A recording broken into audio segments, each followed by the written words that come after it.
Welcome to the Kingdompreneur Life Podcast with your hosts, Doreen and Pat Martin. Doreen and Pat became Kingdompreneurs after being in full-time ministry with Bishop T.D. Jakes. They've raised two out-of-the-box thinkers, Elisha and Hannah, that caught the entrepreneurial bug at the early age of 15. Pat, also known as CP, is a real estate investor, speaker, author, and coach.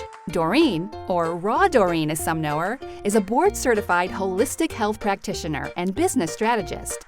Together, they became top income earners in their network marketing company. They are passionate about giving you tools, ideas, and inspiration to take action in your business and spiritual life. Each week, they'll bring you an inspiring person or message to help you live a God-centered, holistic life that is uncluttered and rich with purpose. And now here's your hosts, Doreen and Pat. Well, hello everybody. This is Coach Pat, and I have a wonderful, most awesome podcast to share with you today. I have my two most favorite ladies with me. Of course, I have my beautiful wife, Doreen. Why don't you say hello to everybody, babe? Hi, guys. Welcome to our Kingdompreneur Life podcast. Yeah, we have a real treat for you today. You're going to get to hear from our daughter, Hannah. And so I affectionately have a nickname for her, but she'll give me a punch if I say her nickname. Or two. But at any rate, we have our beautiful, my baby girl, with us. So we wanted to just give you a little sneak peek into our kids and let you hear from them, because we're always, bragging about them and sharing them with you guys. So we thought you could hear from them and then hear their heart and hear, some interesting, their perspective on living here, on being entrepreneurs and just growing up maybe in an entrepreneur household. So why don't you say hi to everybody, Hannah? Hello, everybody. Dad's telling her to move closer to the mic. She's got a soft voice like Mama. Okay, so let's talk a little bit about how old are you? Tell everybody how old you are. I'm 18 years old. You're 18 years old, and when we were living in the States, you had a passion for doing what? I had a passion for doing makeup. Ever since I was younger, I was very much into the arts. I was a quite artistic child. When you guys were rehabbing houses, I was drawing on walls. Oh, right. I remember that. And then you guys would do the actual final painting on the walls to fix up the houses. I had my own ginormous canvas of my own to work with at the age of 4 and 5 and 6 years old. And then going into school, I forgot about that. Me too. Yeah, you guys gave me a box of crayons and colored pencils and markers and just told me, go at it. You were going to paint the walls anyway. What did it matter? That was her babysitter. It kept her busy while we were doing other work in the house. I was busy for hours because the walls were so much bigger than I was at ages 4, 5, 6. Yeah, I remember that. So you were doing makeup, and that was, share with everybody your Instagram handle. My Instagram handle is okhanss, so it's OKHANSS.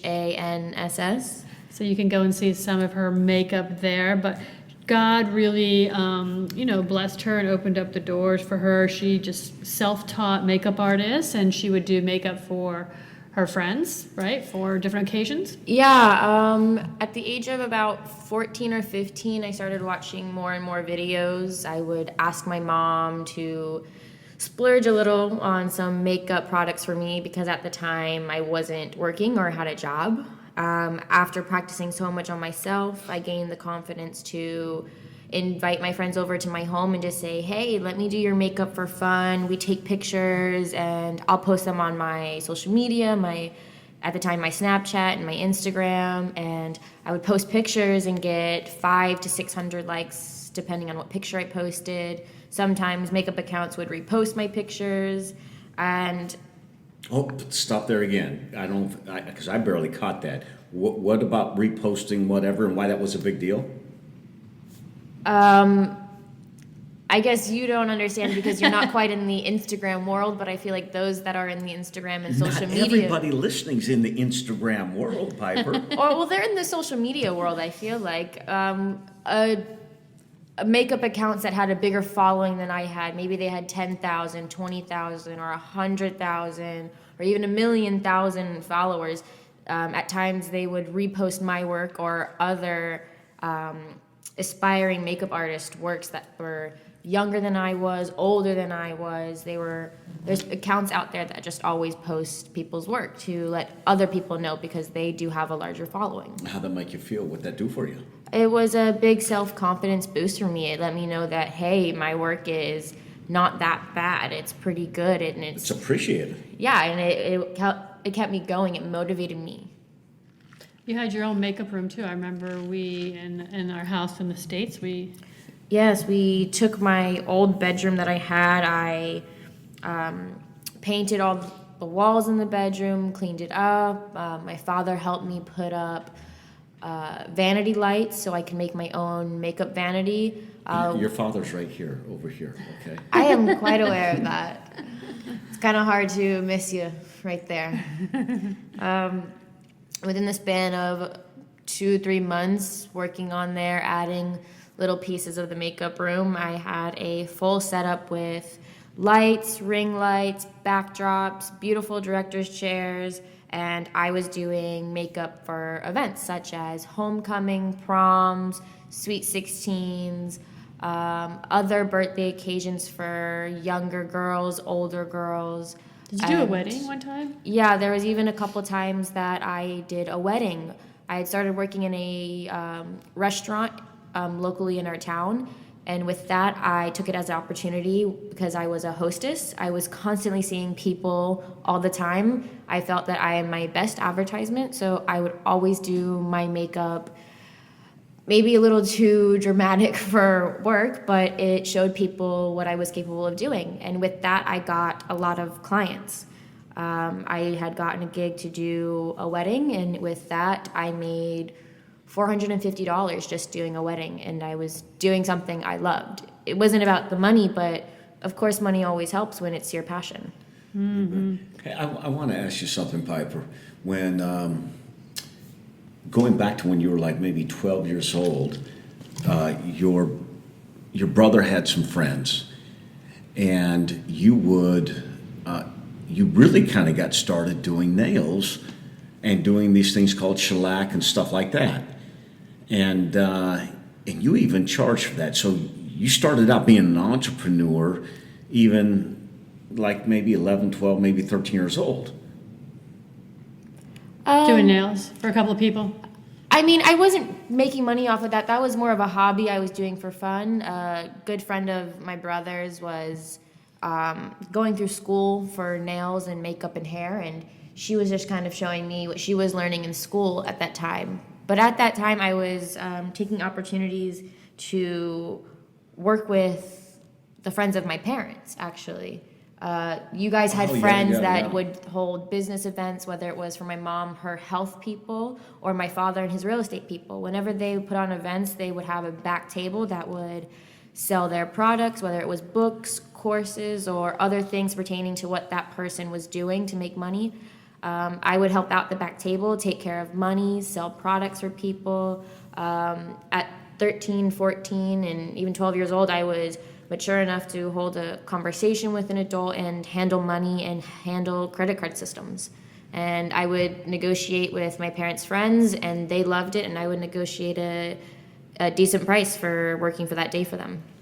I remember one time, Piper, that one of Mom's, the Hippocrates Institute of Health, you were doing such a great job, they even invited you to fly you to New York and to work their back table. How old were you? What were you, 14, 15 years old back then? I was about 13 or 14. I stopped working with the Hippocrates events when I was about 14 years old because I was starting to get into a busier schedule with my competitive dance and going back to public school. Just goes to show you that God, makes room for your gift. God opens doors for you. You learn that even at such a young age. You had a natural gift for administration. You have a natural gift for organization, and God just seems to open the doors and put you in those positions where your gifting, is recognized and used. Wouldn't you say? Yes, I think so. Okay, so let's talk a little bit about moving down here to Ecuador. Is that okay? Can we talk a little bit about that? Yeah, that's fine. Okay, so last year we came down for summer vacation. Tell us what you thought when we got here last year and we were here for vacation. Well, I'll go back to when you first told us that we were coming here. I was a little shocked and taken back by when we were in Florida when you told us, because it was such a short notice and of the whim idea. It wasn't.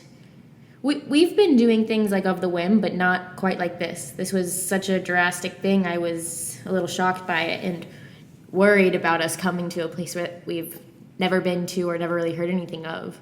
So because we were coming for 2 months. Yeah, we were coming for 2 months, which is it's a long time. It's the longest we've ever gone somewhere. We've always done 3 weeks to a month, maybe 5 weeks somewhere. But this was a long time and going somewhere we've never been. So I was a little standoffish from the beginning before we even stepped foot on the plane. And then we got here and...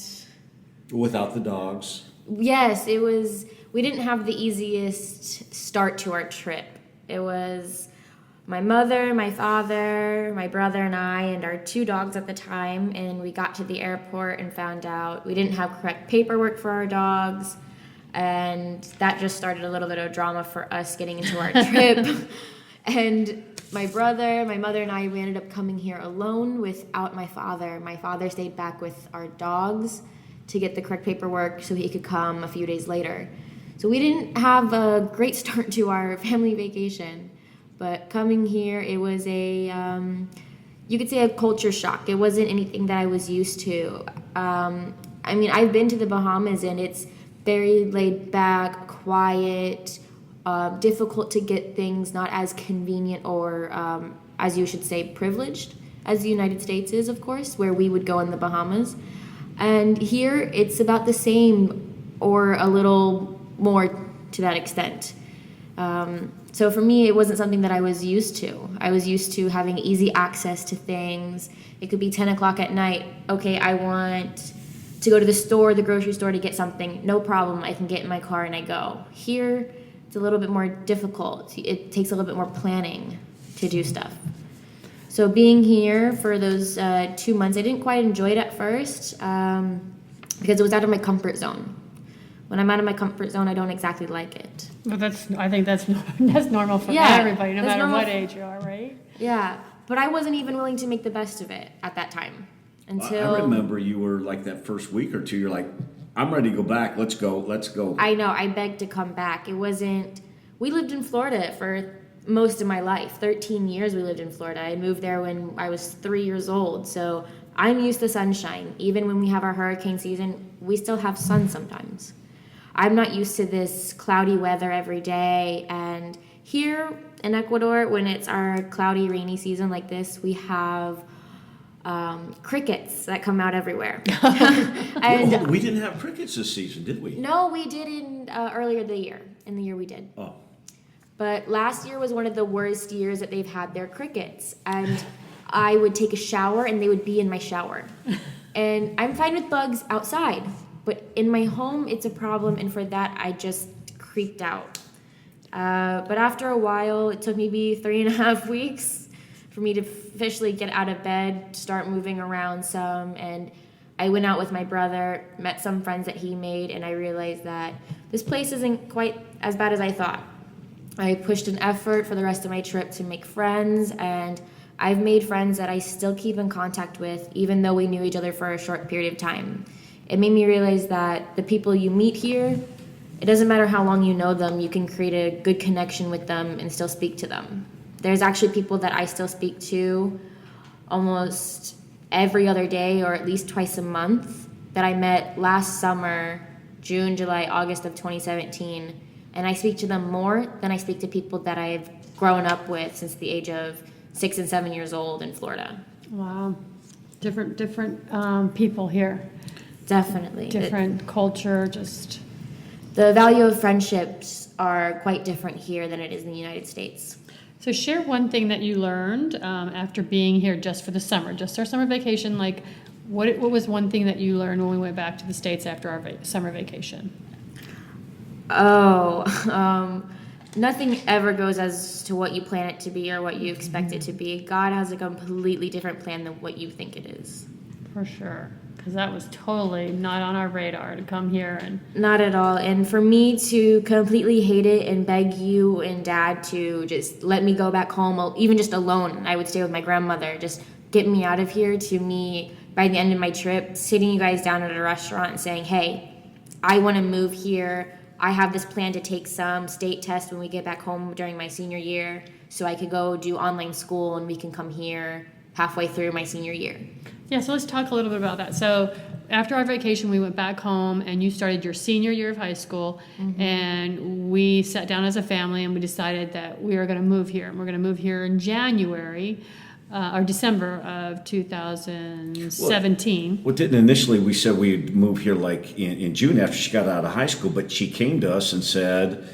I said, hey, I told you guys that when you guys said you wanted to move, I told you I was feeling the same thing, but I wanted to move sooner than later. I didn't see why drag it out if I wasn't enjoying my life in Florida, if I wasn't enjoying my senior year.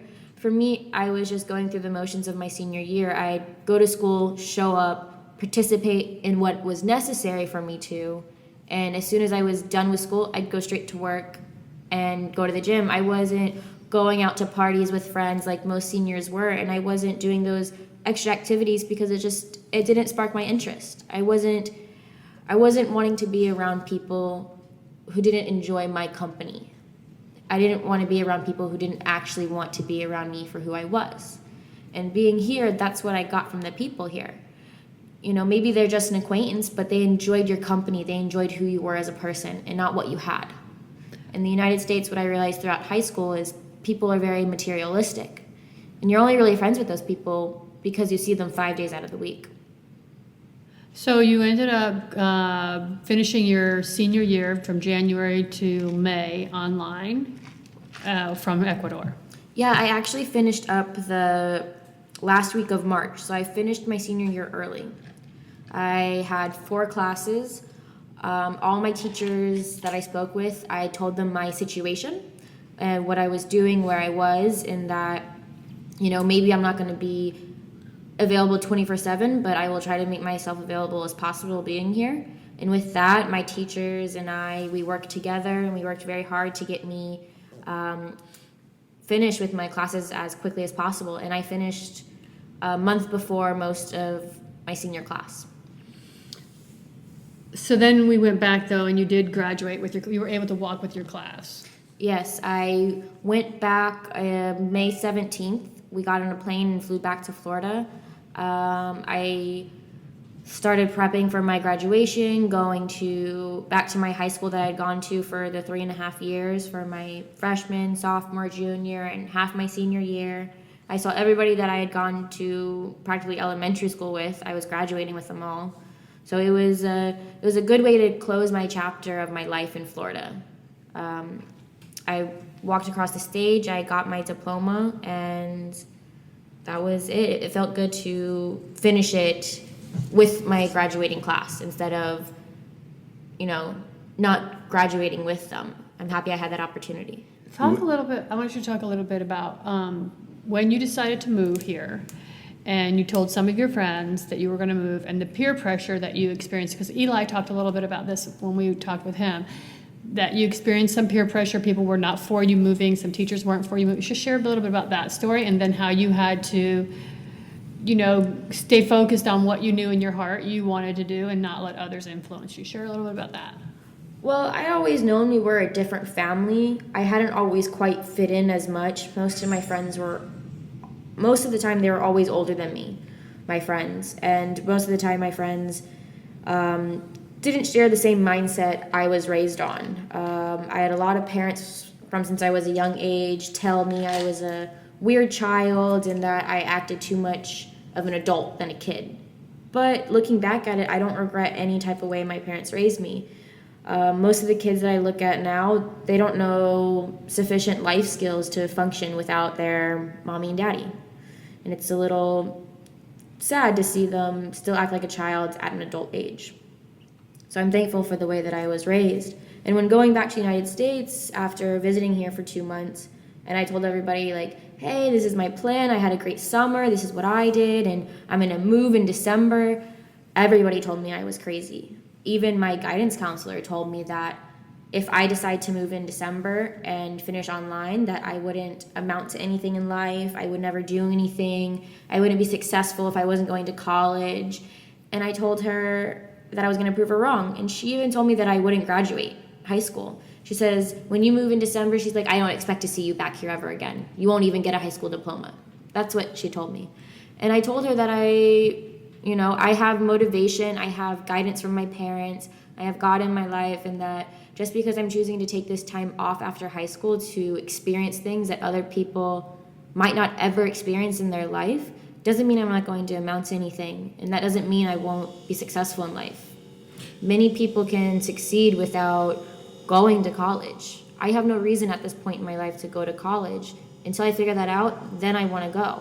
I'm not willing to waste my time like most of my friends are doing now. Hannah, I want to ask you, when I was coaching wrestling there at the high school when you were little, there was a wrestling coach, Master Chief, and share with everybody about, and here he knew you when you were, 5, 6, 7 years old, and then he was also a teacher for you. You helped him out and as a student assistant in one of his classes and so forth, or whatever you did. And share with everybody about his take and what he shared with you and really about how he celebrated you and was excited for you. I really only had 4 teachers that actually supported me. It was Mr. Lambert, which is who my father's speaking about. He was in what, Dad? Oh, he was a Master Chief in the Navy, so Yes. I always call him Master Chief Lambert, and he was also the assistant wrestling coach. So Mr. Lambert was a very open-minded person. He was always open about people traveling, and he was very good with his words with me and with his students. He was very willing to motivate students to pursue their passions and do what they wanted in life as long as they were sure of what they wanted. And when I told him that I was moving to Ecuador to do the things that we're doing with the children and to better our lives and for me to experience things after high school that many people don't experience. Most of the kids that I was graduating with had never left our small town or even left the state of Florida. And most of the kids had never been on an airplane until they went to Washington, D.C. for our senior trip. So I knew those people that were my friends saying those things. They were saying those things because they didn't know. They didn't have any other knowledge of the small town we grew up in Florida. So I don't blame them for being small-minded and telling me those things. And other teachers that supported me, there was about 3 others, the only reason they supported me is because they had a faith background in their life. They believed in, God and that there was another purpose for me other than being in the small town we were in. And that's what I realized is that most of the people that were trying to belittle me and make me feel bad or make me think that I was crazy or stupid for doing this, they didn't have a faith background in their life at all. And Panka, you brought something up that I think that you might want to share. I think it would be really good for people to hear, and that is not only you were sharing about your faith, the faith background, your belief in God, belief in the Lord Jesus, but you mentioned something about helping out with the kids. What has it been like for you to go up to the orphanage and to be around these little ones? Well, I've always had a gift for kids since I was younger and we were involved in the church. I would always help out with the children's ministry with the younger babies. And being here with the kids, even though last year we weren't understanding any Spanish whatsoever, I just really felt drawn towards the kids in that, even though they have such trauma in their lives that they've had in the past and they've come from horrible things, and maybe their living circumstances aren't exactly the best, they still have a reason to smile and laugh and be happy every day. And that made me realize that what I've grown up with such privilege being in the United States, that I should never really complain as much as we do. You know, we have so much to be thankful for. We have so much here. It's the simplicity of having your own bed or your own set of clothes or even a ceiling fan to be thankful for. These children have to share a bed, share clothes, share a shower, the little ones. You know, it's the little things that you should really be appreciative that you take for granted. And I noticed that being there with those kids, that they are so happy with such little that they have. Do you share with everyone, is there a little guy that might have caught your heart last summer and that you might have a continued favorite? Yes, I met a little boy last year. He was 3 at the time, turning 4 in November. And since then, I always thought he was really sweet and had a really gentle heart. We had taken him out for ice cream and pizza last year, and he was really drawn towards me as I was with him, and I always thought he was a really sweet little boy. And every time I have a free day from work or even just a little bit of time after work, I try to go up there and spend time with those kids, just to give the time that I have and spend with them and play games in the yard that they have and just spend time with them. Were you just, tell everybody, when was the last time you were out there? On Monday with the Just kids. 3 or 4 days ago, 3 years ago. Yes. The little boy she loves, or that she has a special place, he was involved in an earthquake here, right? And he was found underneath the rubble. Yeah, there was a big earthquake that happened 2 years ago here, and he's a little boy, and he has a brother and 2 sisters. He's the youngest of 4. And what's his name? His name's Carlixto, and both of his parents passed away in the earthquake. And his sister's 16, his other sister is, I believe, 7, and he has a brother that's 9. So he's the youngest, and he's 4, almost 5. He'll be 5 this month. And after all that he's been through, he still is bright-eyed, happy as can be, so energetic, and maybe he doesn't realize the tragedy that's happened in his life, but his older siblings, you know that they realize what happened, but they're still very happy. He's a little charmer. He is. So just something really important as parents, I just want you, when Hannah was telling the story about school and the negativity she got from adults, you know, it's super important, I think, as parents to make sure that, you know, for us, it was really important for us to make sure Hannah had a strong foundation and for us to counteract all that negativity that was being dumped on her, because it was so much negativity from adults, from people that had influence in her life. We had to make sure that when she came home, that we iterated with her that she was, you know, that we are on a different path, that we are on the path that God called us to, and it sometimes doesn't look like the path everybody else is following. So we also took time with both of our kids and we homeschooled them. Hannah was homeschooled for like 3 years, and I think Elisha was homeschooled for about 3 years. So parents, do not be afraid to step out and do what God has called you to do with your children, and instill in your children that, you know, the path that God has them on could be totally different than the path that they're seeing everybody else on, and that is okay. Just super important. I just wanted to say that maybe for some of you parents that are struggling right now and you maybe don't know if you should homeschool your children, or you don't know if you should put your kids in public school, you just really have to make sure that whoever's speaking into your child's life, that you have a good foundation that you've poured into your children, and that you help them to navigate sometimes those rough waters of peer pressure and an influence from teachers and those that, you know, are in authority over them. And for me, it wasn't even teachers. I had been working in the restaurant, so when I told my boss that I would be leaving in about 4 months, it soon spread quickly throughout my job to most of the servers, and they were grown adults, and there was only 2 people there that actually supported me with what I did. And like I said, they were much older women, and they had a faith-based background. and they believed that I was doing the right thing for my life. But the others thought I was crazy and that my parents were stupid, and I was getting a lot of negative talk throughout most of my days when we returned to Florida, from people in school and, you know, kids to adults, and then going to my work, and I got the same thing. I remember when we got down here, like, the pressure was so intense that when we got here and finally moved here, you were like, I'm so glad that we did this. Like, you were almost having second thoughts from all the negative pressure that you were getting. And I rightfully did, because it was so much, there was so much negative and not enough positive. I kind of got lost in all of the talk of everybody. It was very difficult because I go to school from 8 o'clock till about 12:30, 1 o'clock. I'd go to the gym to work out for maybe 2 hours, and then, you know, by 2:30, 3 o'clock, I was going to work, and I was working till about 9 o'clock at night.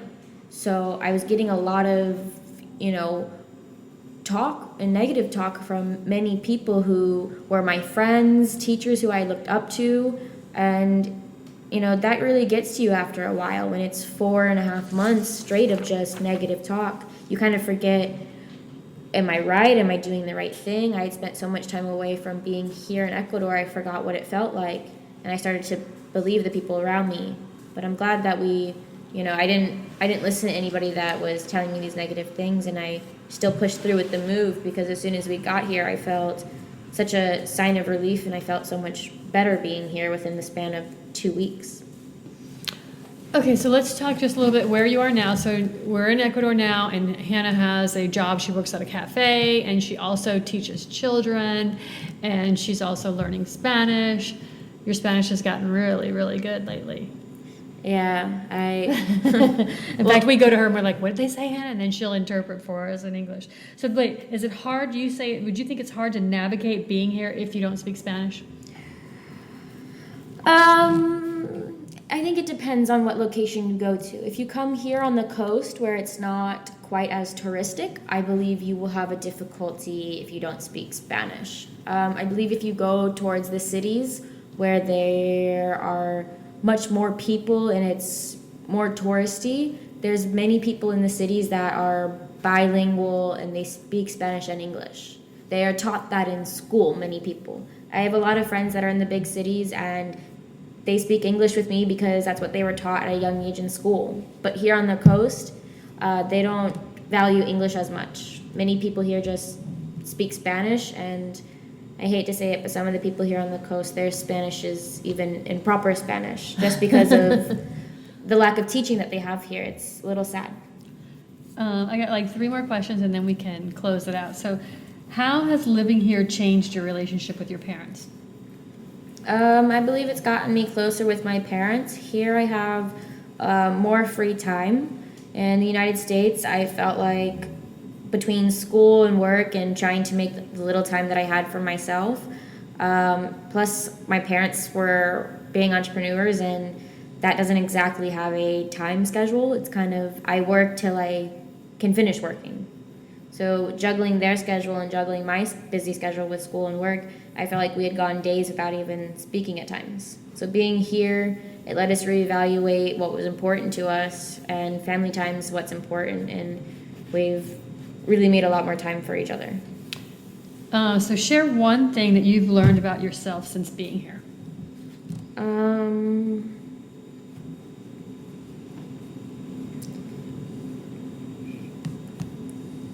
not sure, it's a difficult question to think of on the spot. I guess that I am capable of doing more things than I thought. Mm-hmm. Kind of forced to here. Yeah, okay. You're forced to think even more outside the box than you actually thought of. If I want to just go get a bagel, I got to go an hour away. It's made me think a little more self-sufficient too. You know, it's made me, I was always independent, but being here has made me even more independent than I ever was. Or maybe even thinking outside the box. Yeah, right. How am I going to navigate this? Okay, so how has your relationship with the Lord changed since being here? Or has it changed, do you feel? Yeah, I feel like it has, and I feel like it's gotten better, especially with the people that are here. There's a lot less negativity. There's a lot less, news and social media influence here, it's not quite as heavy and depressing as it is in the United States. The social media and the news and the TV of everything has gotten quite a control over many people and what they should think, what they shouldn't think, what's socially acceptable, what's not socially acceptable. Here, there's a free range to think and do what you want and do as you please. Okay, so this is a super important one, last and final question. You ready? I think so. What's one thing you miss about living in the States? Now, your brother said Chick-fil-A. Chick-fil-A. I can agree with him on that. Sometimes I miss how convenient things are. Like when we went back for my graduation, everything was at my fingertips. Anything I wanted. Publix is right up the corner. Publix, yes. Anything I ever wanted was at my fingertips. And we had a car. Here we don't have a car. So we have to, make plans by using the bus system, sparingly using taxis because they can be expensive here. Here you really have to plan out what you're going to do. In the United States, you can just kind of do whatever, and it's easier to do whatever. Here you can do whatever, but it's a little more difficult. Okay, I lied. I've got one more question. One more. That's Okay. it. Well, I might have one too, so keep going. Okay, so would you recommend living abroad to someone that was not sure what they wanted to do with their life and why? Oh, definitely. I feel like if you are just graduating high school, or maybe you're a year out of high school and you're contemplating going to college, I would tell you to take that money and go travel for 2 months anywhere you've ever wanted to do in your life, because I believe that you are not guaranteed tomorrow. And with many things that are going on in the United States, you see a lot of young people passing, and I feel like if you don't know what you're going to do in life, you might as well learn from other countries. And I feel like you can learn most by traveling and seeing. Especially I remember when I was younger and we had traveled in an RV throughout the United States, seeing all these amazing landmarks that are historic to the United States. That helped me so much throughout school because I was there and I witnessed seeing that, and that's like something I'll always remember. In the moment, I didn't quite like it. In the moment, the kids hated the what RV. were you Yes, telling I your did. father? I told him this is summer, not school. Stop teaching me. But at the end of the day, I do appreciate that. I feel like you can learn so much more being outside than you ever can in a single classroom. And I bet you if you ask anybody who's traveled abroad before or during college, they will tell you the exact same thing. Okay, Piper, tell everybody, you were working at a steakhouse back in one of the big chain that everybody probably knows about, and tell people you start out as a hostess and you kind of work your way up, but give people an idea of what you do, what you make here as a wage versus what you made back there, and really it's just keeping things in perspective so they get an idea of what it's like. Being in Florida, because I didn't have good friends, I was willing to work up to my max hours as a minor, which in the state of Florida was 30 hours a week. And because I was a good employee, my employer would max me out to my 30 hours every week. And with that, I would make $250 a week. So because it's a restaurant, it changes with the tips and all of that depending on how much you make an hour. But on average, I made $250 every week with 30 hours. Here, I work every day but Tuesday, and I make $75 a week. $75 a week. Yes, I do. She's learning what it's like to live here and be part of the culture. Yes, I'm learning what it's like to live like my friends. I work in a cafe Saturday, Sunday, Monday from 11 to 6, making $15. Tuesdays, I have Hold on, stop. $15 what? $15 a day. A day. And Tuesdays are my free days. And Wednesday, Thursday, Friday, I work 8 a.m. until 1:30 p.m., making $10 a day, assisting teaching homeschooled children. Wow. Awesome. Well, thank you so much for sharing your life, who you are, your journey. We'll have to have you back again because I know there's so much more that we could share. We didn't even touch on the beautiful miracle God opened the door and had her doing makeup when we moved here. Oh, but yeah. we'll have her back on another time because she's so full of wisdom, and I appreciate you taking time, giving us your time, and sharing your Thank you, nuggets with Piper everybody. girl. You guys are welcome. Any last words you want to say before we close out? No, I don't have anything more to say. Okay, good. You know? All right, guys. Well, thanks so much for tuning in and allowing us to share our kids with you. I hope you enjoyed listening to Hannah, and we will see you next week. All right, ciao. Dios te bendiga. Thank you for listening to the Kingdompreneur Life podcast. Don't forget to join us next week for another inspiring episode. We'd love for you to head over to iTunes to subscribe and leave a review. We love reading all your comments. You can also connect with us on our websites. Pat is CoachPatMartin.com, just like it sounds, CoachPatMartin.com. And Doreen is found at RawDoreen.com. That's RAWDOREEN.com. You can download your free gift that will help you live life uncluttered and rich with purpose.